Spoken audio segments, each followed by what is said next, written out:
Hi guys. Are you looking for tools to help you get through narcissistic abuse? Are you trying to figure out how to heal efficiently and effectively and without spending a lot of money on therapy or on programs? Well, I know that feeling. I know when I was going through some really tough times, I really wanted some guidelines on what to expect and how I could improve my healing. I really didn't want to spend hundreds of dollars on a course or a workbook or personalized coaching. I did go to therapy and that was helpful, but I was hoping there would be a free resource out there for me, and I really couldn't find what I was looking for. So I wanted to make this little series for you guys. It's a 5-part mini series, and it's going to consist of 5 short videos where I'm going to pick one topic from my 5 steps to freedom to talk about with you. It's kind of a program. You can treat it that way. You can really dive into each step and make your own evaluations and check your own progress and see if you can relate to any of the components of these 5 steps. And I hope that it's going to help you through your healing process. The best part, it's free. This isn't going to cost you anything. So if you're interested, keep watching this video because we're going to explore step 1 in this video. If you don't already subscribe to NarcAWAY, please subscribe now. And if you do, welcome back. My name is Amy, and my channel is devoted to educating, supporting, and encouraging victims and survivors of narcissistic abuse. So we're going to have 5 steps through this process. And the first step is identify. You need to identify that you are in an abusive relationship before you can go anywhere else. You can't begin healing something that you don't acknowledge. You need to understand and recognize what the signs of emotional abuse are before you can work on eradicating them and getting better and getting away from them. So this is the first step in your recovery process. And this is a long step. This can take years. You might struggle in your entire relationship, which could be years and decades even. Asking yourself, what is wrong? Why does this seem so difficult? And you don't understand that you're in an emotionally abusive relationship. You haven't identified that. And that's why it seems very confusing and hard to put your finger on.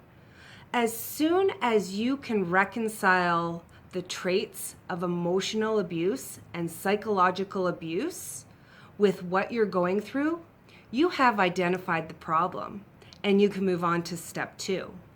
But until you can admit to yourself that you are in fact in an emotionally abusive relationship, you're going to stay there.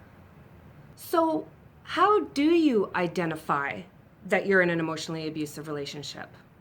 Well, there's some really simple questions you can ask yourself.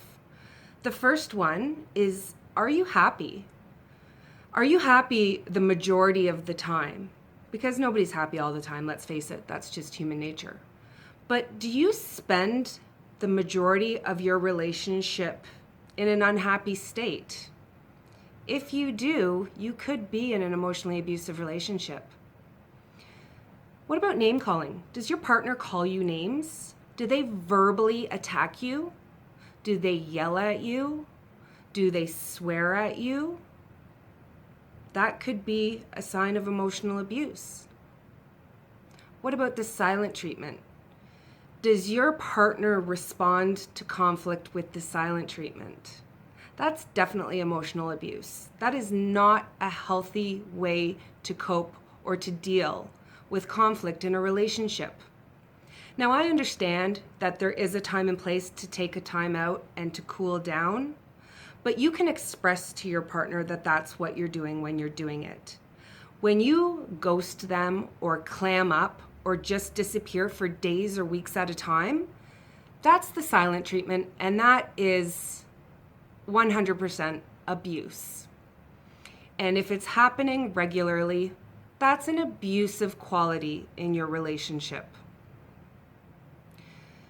Do you ask yourself if you're a narcissist?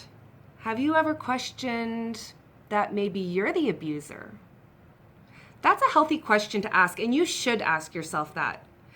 And if you are asking yourself that there's a really big indication there that you're not the abuser and that you're not the narcissist, because narcissists cannot identify themselves as narcissists. Their self-aggrandizing behavior is so major and off the charts that they could never associate themselves with being so flawed as to be a narcissist. They would never even question if they were a narcissist. And if they did, it would only take a split second for them to decide, absolutely no, they are not the narcissist. You are the narcissist.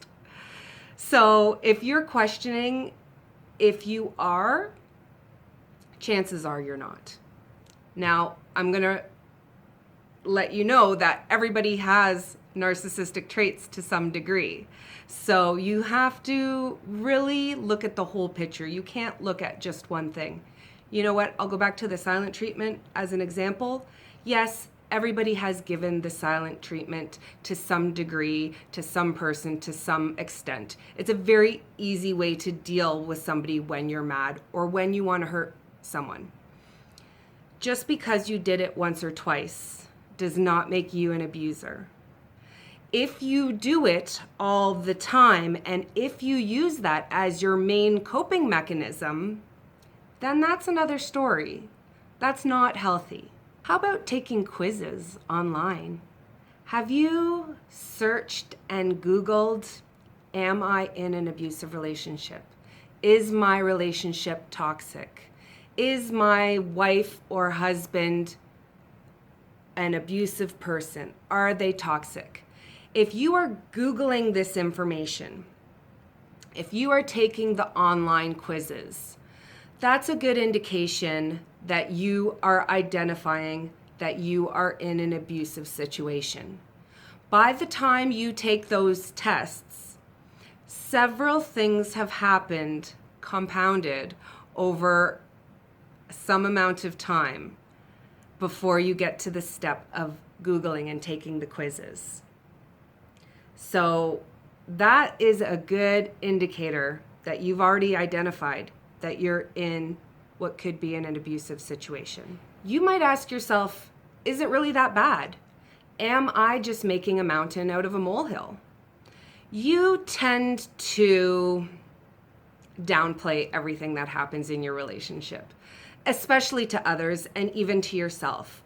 When bad behavior is happening, you want to ignore it because it's hurtful and it's painful, and you definitely don't want others to know what's happening. So you're going to downplay it, and you'll do that to yourself too.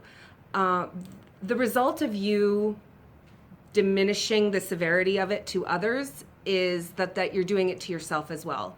Oh, it's not that bad. He didn't mean to do that, or she. She didn't mean to say that. He was just having a bad day. She didn't eat. She was hungry, so she flew off the handle. We tend to make these excuses for our loved ones when they don't act accordingly. And again, it could be valid once or twice or three times. Everybody has their moments.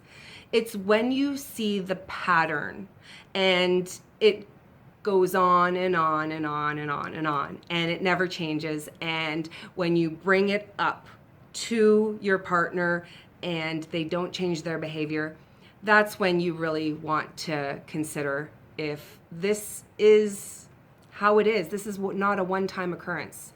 This is the reality you live in. This is the reality of the person you've partnered with.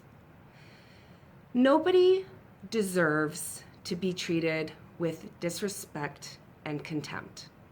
And it's not sustainable in the long run. You are going to be miserable if you're the one that's being subjected to it. It can result in physical violence down the line if it hasn't already. It can even come down to murder. It can get really, really bad, and it can become a real criminal issue. So this is why it's important to identify it before it gets to that stage. And usually before it gets to that stage, there are these indicators that are definitely making themselves known. We just happen to choose to ignore them. So we need to stop ignoring them. We need to open our eyes, and we need to look it square in the face, as uncomfortable as it is. And it is uncomfortable. That's why we tend to turn a blind eye. Okay, guys, so that is step 1 in my 5 steps to freedom. Identify. Recognize and detect that you're in an abusive relationship. Step 1. Once you've done that, we can move on to step 2. So go ahead and subscribe if you don't already subscribe to NarcAWay. You can also follow me on Instagram, because I'm going to post slides along with each of these videos, so you can screenshot them and save them on your phone as reminders, and you can make notes on your phone. And I want this to be a tool for you guys to have, to save, to keep, to use when you have doubts or when you need reassurance. So tomorrow I'm going to be releasing the second step, and I want you to click that bell notification so you can get notified as soon as that video is released, and we can move on to step 2, which I'm so excited to share with you tomorrow. Okay guys, I hope you liked this video. Please click like if you did, and as always, I'll see you in the next video, and of course, I love you all.